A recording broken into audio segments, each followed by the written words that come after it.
Welcome back, everybody, to T&K Sports Talk. Today marks the second mock draft that we're doing here on the show. It's a lot different from the one that was just posted a couple weeks ago.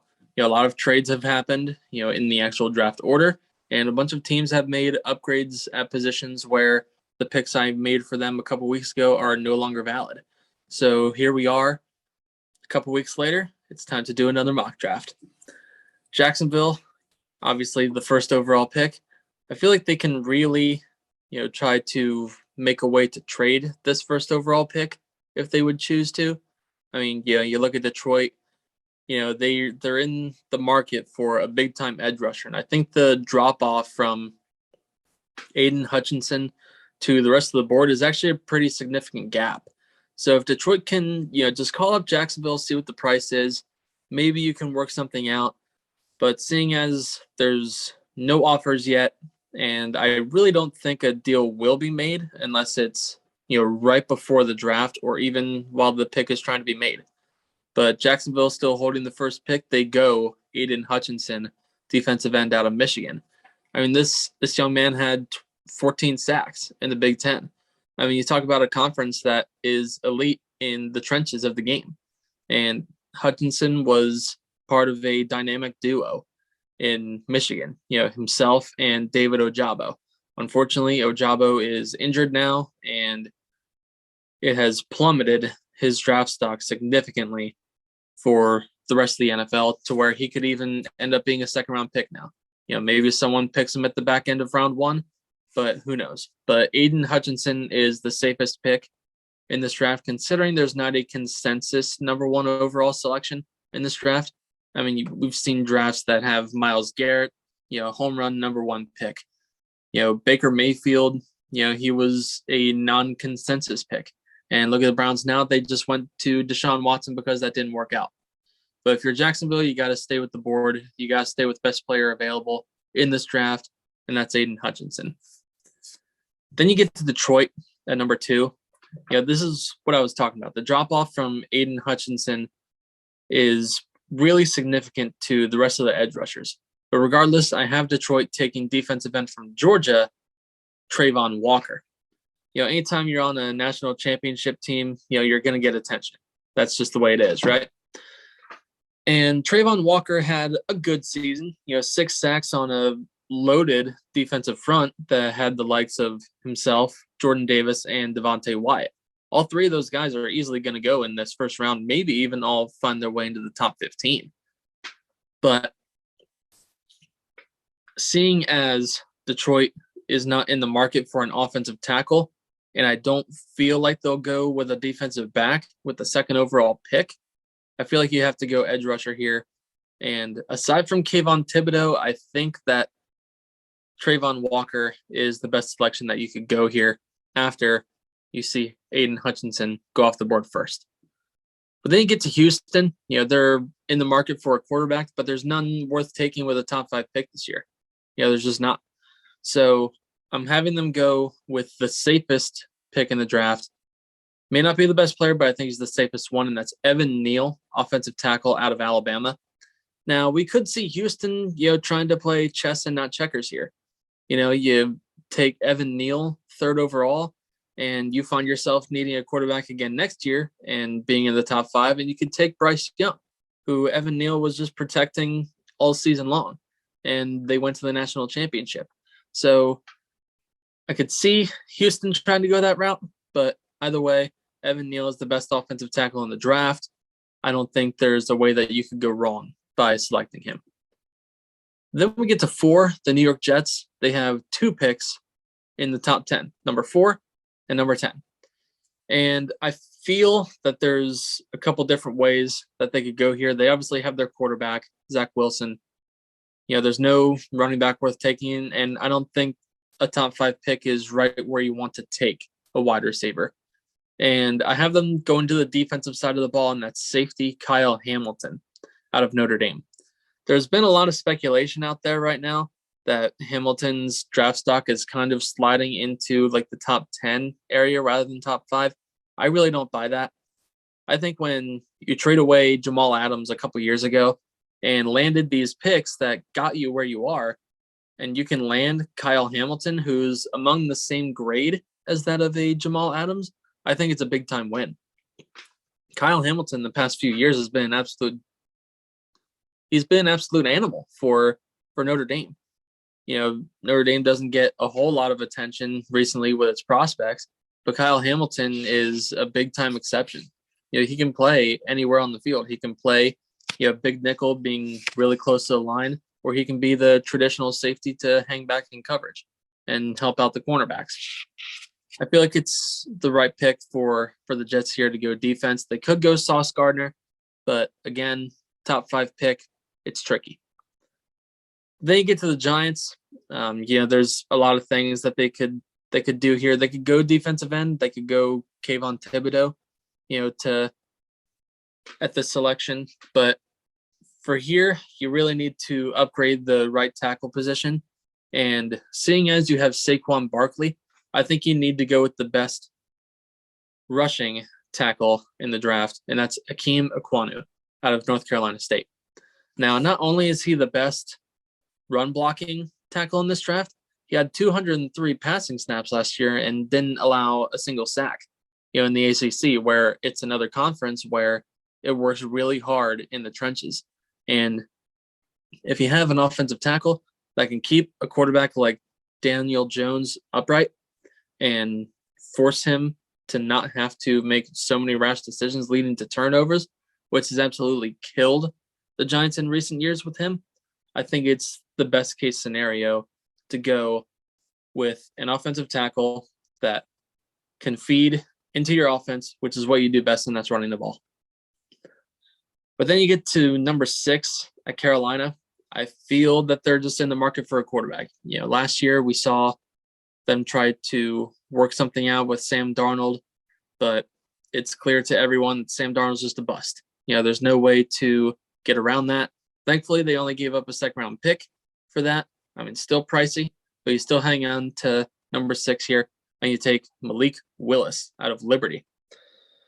Malik Willis is very intriguing. He has a lot of potential because of the strength in his arm, right? You think of Liberty, you don't think of anyone in the NFL currently. And Malik Willis is really drawing comparisons to the arm strength that Patrick Mahomes has. Being able to put it anywhere on the field, he just really has to hone his game down and really adjust to the NFL game. Now, whether that means he starts right away being the number 6 pick, or they go with the placeholder until they think he's ready. But regardless, I think Carolina is just in the market for a quarterback right now. And Malik Willis, this is not my favorite quarterback draft class in recent memory, but Malik Willis is the best of the bunch. I think Carolina has to take him here because you can't keep screwing around. You can't keep hiring on the likes of Sam Darnold and think you're going to go anywhere. But then we get back to the New York Giants, and I actually have them taking Kayvon Thibodeaux right here. Getting him at number 7, if you're a Giants fan, would be amazing because Kayvon Thibodeaux for most of the season was slated as the first overall pick before Aiden Hutchinson really took that role. He had a little bit of a down year last year, 7 sacks compared to what his previous totals were. But if you're the Giants, you really need to start getting to the quarterback here.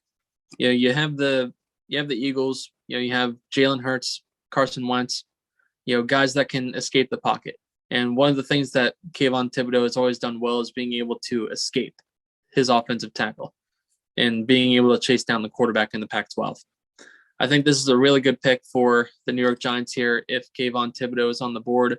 I really don't feel like he falls any further than this without a team really pouncing for a trade-up spot. And who knows, maybe the Giants could even be that team. We saw it last year. Chicago was in the market for a quarterback, and they paid heavy for Justin Fields. And if someone is madly in love with Kayvon Thibodeaux, then the Giants could do the same thing again. They get to 8 at Atlanta. I feel like they go with Sauce Gardner here, the best corner in the draft. I had him going to Atlanta in the last mock as well, so nothing's really changed here. I just feel like you can't go wrong with Sauce Gardner. I mean, 3 years at the University of Cincinnati, no touchdowns allowed. That's that's unreal. Most corners come out of the draft and they always seem to have one flaw, right? They can't tackle, or like, oh, he just played in the slot most of his career. There's really not a part to Gardner's game that you can specifically point that out and say like, oh, if he doesn't work on that, he's going to get picked apart by, all the quarterbacks and all the wide receivers in the NFL. Gardner is one of the most complete, and I'll use that lightly, one of the most complete corners that we've seen come into the NFL from the draft in quite some time. And I feel like if Atlanta can get him here and being able to have AJ Terrell as your number 2 corner and have Sauce Gardner be your number 1, I feel like that's actually going to turn some things around for that Falcons defense. They get to number 9. In the last mock draft, I had them taking Derek Stingley out of LSU, the other corner, right after Gardner went off the board. But looking at Seattle further, they trade away Russell Wilson. What was one of the biggest problems that the Seahawks always seem to have? Offensive line, right? Not being able to, if Russell Wilson wasn't such a dynamic quarterback at being able to escape the pocket and scramble, his brain would have been mush behind that offensive line. And whatever quarterback you choose to use, whether it's Drew Lock or anyone that they could trade for or possibly even take in this draft, maybe in the second round, say like a Carson Strong or something like that out of Nevada, or Matt Corral if he slides into the second round.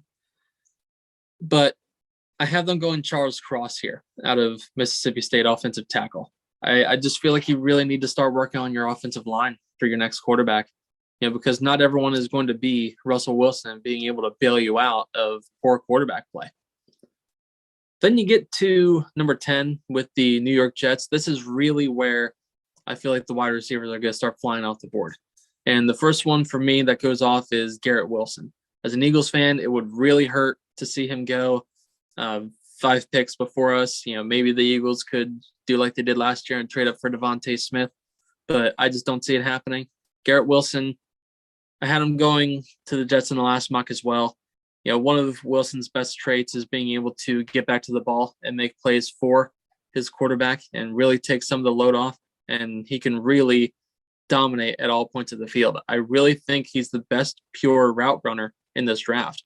And if you have a quarterback like Zach Wilson, who we saw at times last year was really sporadic with his throws and very unsure in the pocket. Garrett Wilson has always been the top receiver in terms of coming back to the ball and making life easier for his quarterback.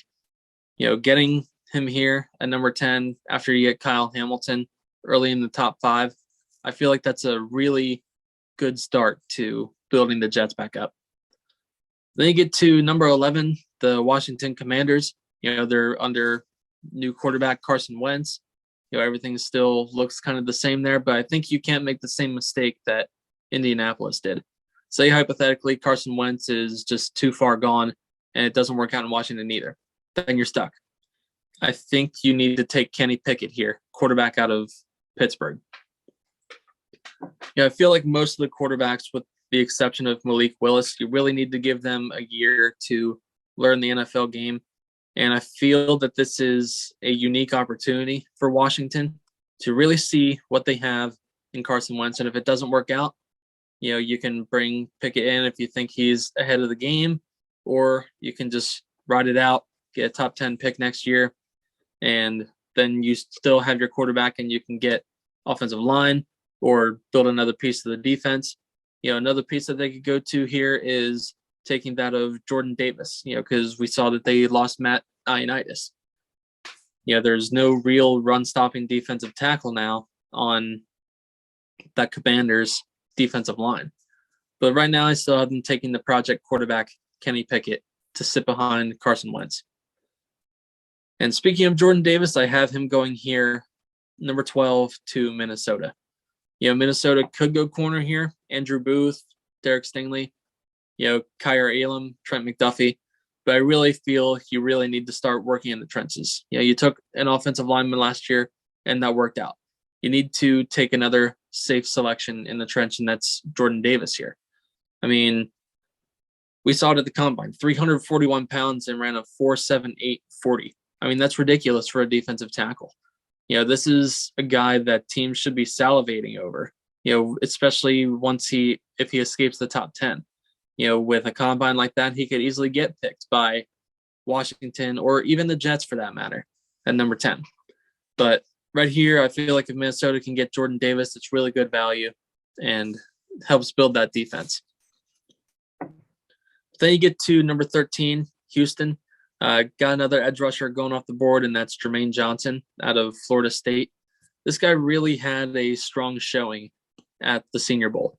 My good friend Gail Saunders was on the show last week, and he was down at the Senior Bowl this past year, and he said that Jermaine Johnson definitely made some extra money with his performance. I mean, he dominated every single tackle in this draft.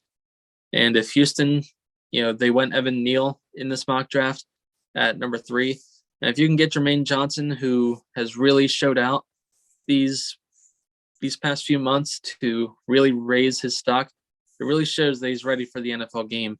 And if you can get him at 13 before someone like, maybe Baltimore, Philly has shown some interest. I think if you can get him at number 13, the game is one of the trenches. I keep referencing the trenches here. If you can get Jermaine Johnson, you've created a hole, these past couple of years by not having the likes of Jadeveon Clowney and J.J. Watt. Not saying Jermaine Johnson is to that caliber of player, but he's definitely serviceable to where if you put him on the edge, teams are going to have to watch for him. Then you get to Baltimore at 14. A couple places that they could go here. Another team that could be in the market for a corner, but I actually have them going offensive lineman Trevor Penning, offensive tackle out of Northern Iowa. Mainly just because we saw last year, once Lamar Jackson got hurt, I mean, Baltimore had a total collapse last year. And a part of that had to do with not having Lamar Jackson on the field.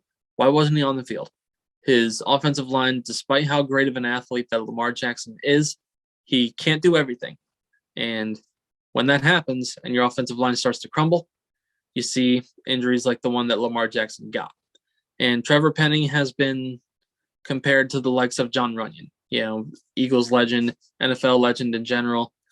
His son plays for the Green Bay Packers, Jon Runyan Jr. I feel like if you can get an offensive lineman in this draft without having to reach too hard, Trevor Penning is the right choice. Then you get to Philly at number 15. They originally had 3 first-round picks, but they since traded with the New Orleans Saints, and now that's no longer a thing. But they kept 15 right here, the first half of what was their back-to-back picks. And right here I have them taking Jameson Williams, wide receiver out of Alabama. I know that he had an ACL injury in the college football semifinal last year, but there's a lot coming out that he's actually ahead of schedule. Now, it probably still means that he won't be ready for the start of the season, but if you can get him back, mid-season, still kind of working some things out, always catching passes from Jalen Hurts in the preseason, or not in the preseason, training camp, OTAs, if you can get him in here. And then you get Jameson Williams mid-season. I feel like that's a really smart thing to do without having to worry about like someone else like Chris Olave. Is he just a one-trick pony, because we've been fooled by Jalen Reagor. What is he? One-trick pony. Clearly all he can do is run, and even then he can't get under the ball or catch it. But either way, Jameson Williams transferred from Ohio State to Alabama and became the number 1 wide receiver on that roster right away. Says a lot about him. He was going to be the first wide receiver taken in this draft pre-injury. That was a given. 1,500 yards, 15 touchdowns at Alabama. That's impressive. Then you get to 16. This is the pick that Philly originally had in a back-to-back. But in the trade with New Orleans got the 16th pick right here. And since they now have 2 picks here, I feel like that they can still work the board and not have to worry about Los Angeles or Philly going wide receiver again. So sitting at 19, they can get their guy then. But right here, I have them taking Daxton Hill, safety out of Michigan.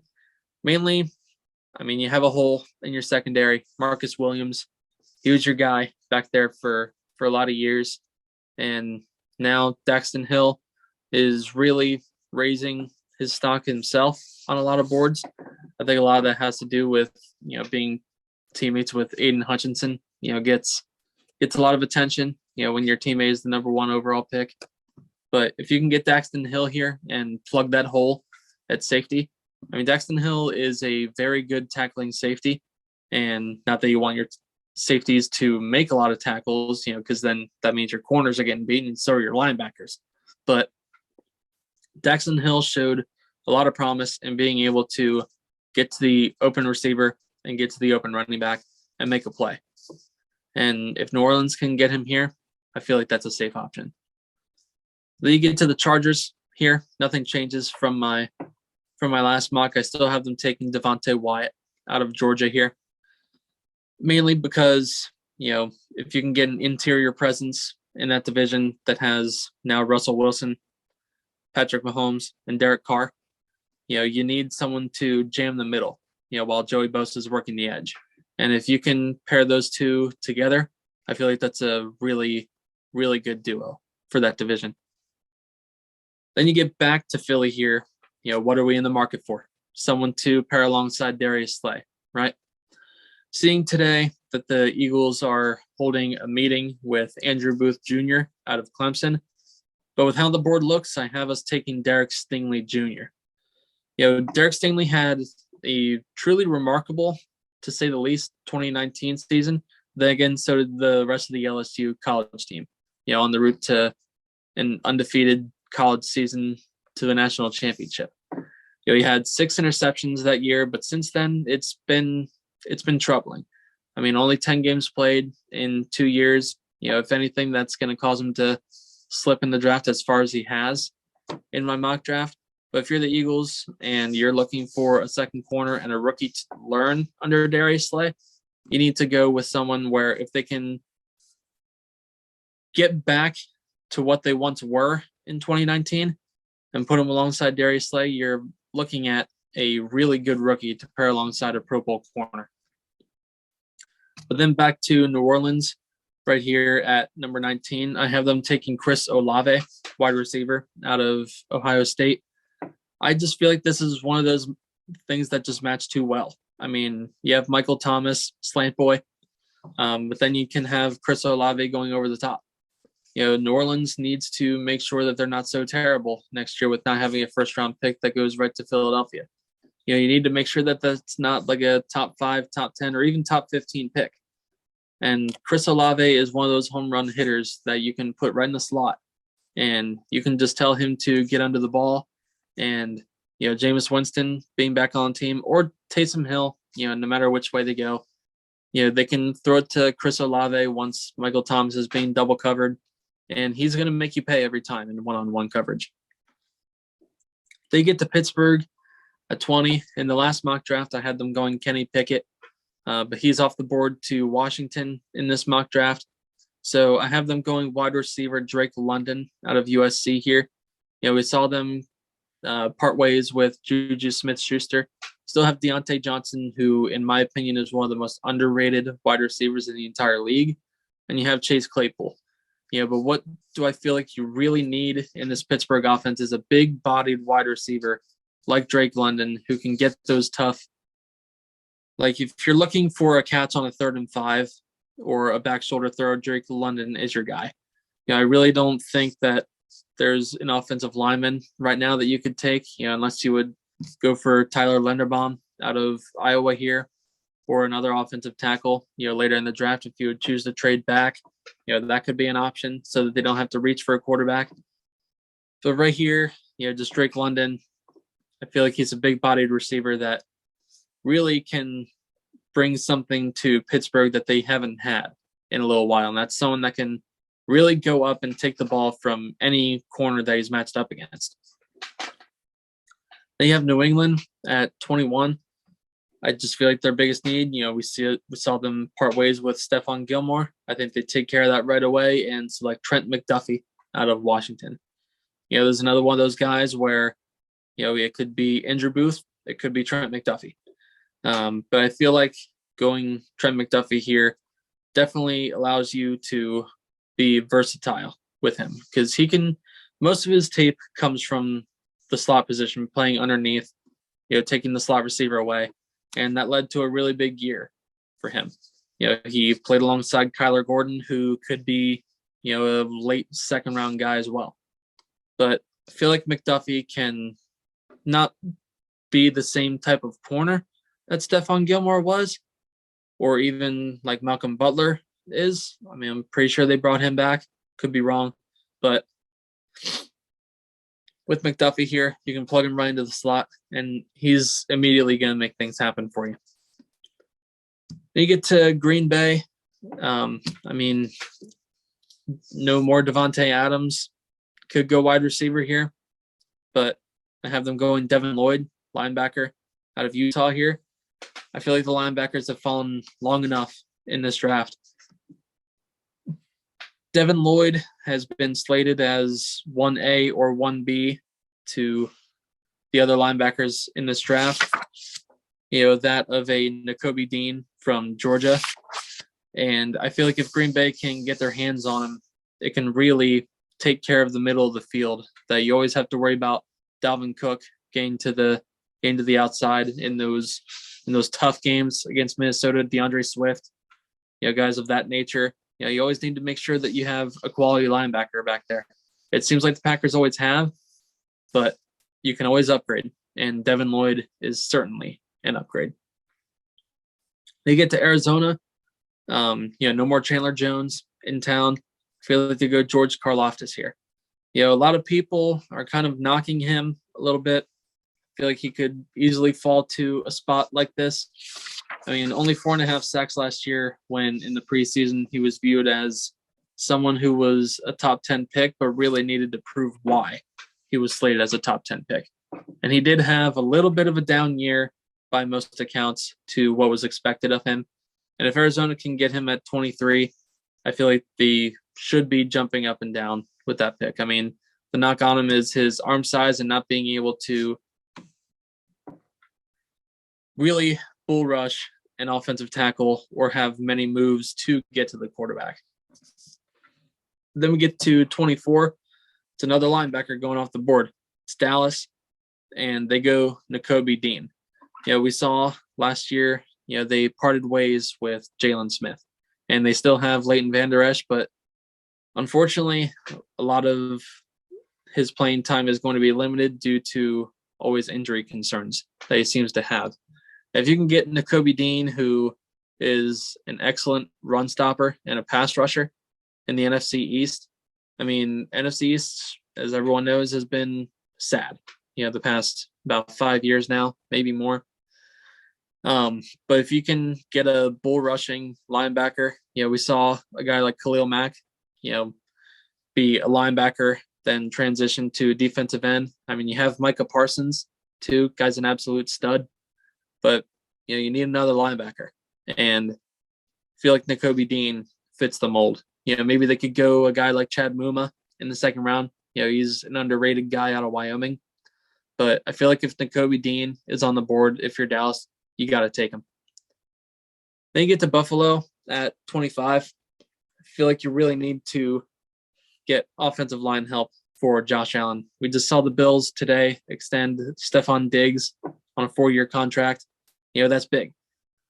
Buffalo is a top contender in the AFC and is going to be a top contender for years to come, barring any, major drop off, but I don't see it. And if you can give Josh Allen even more time to find an open receiver, the better. And Zion Johnson is one of the best, if not the best, offensive guard in this draft.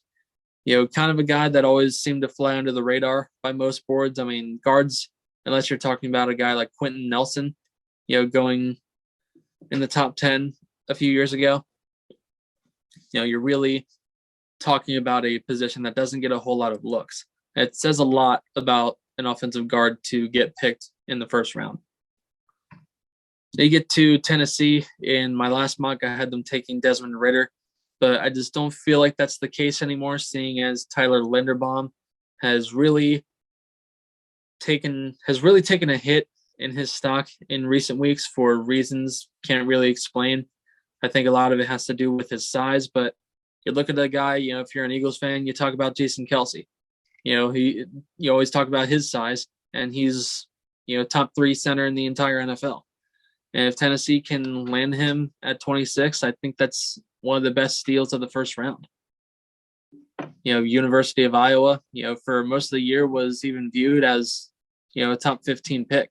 My last mock, I had him going number 7 to the New York Giants. But in recent weeks, with a lot of edge rushers and wide receivers really coming on strong, raising their draft stock, I feel like guys like Tyler Linderbaum and guys like Zion Johnson are going to take a hit, because of their positions. They get to 27, Tampa Bay. But we saw it. We all did. Tom Brady retired, and then he came back. But we saw for what was it, like a month, there was no direction for Tampa Bay quarterback. And I feel if, Brady hypothetically were to win the Super Bowl next year and then go out on top, you need to have a backup plan. New England always did.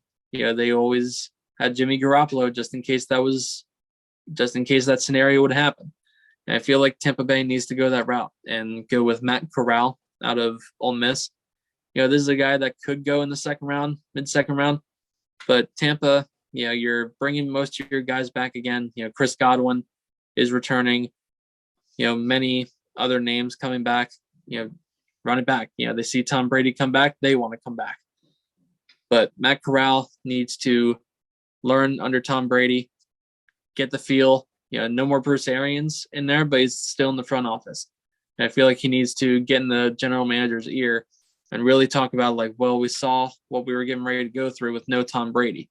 So if you can have a backup plan ready for if next year or within the next 2 years, Brady calls it quits permanently and doesn't just come back in a month, then you have a quality quarterback that's developed under the greatest quarterback of all time. They get to 28, Green Bay.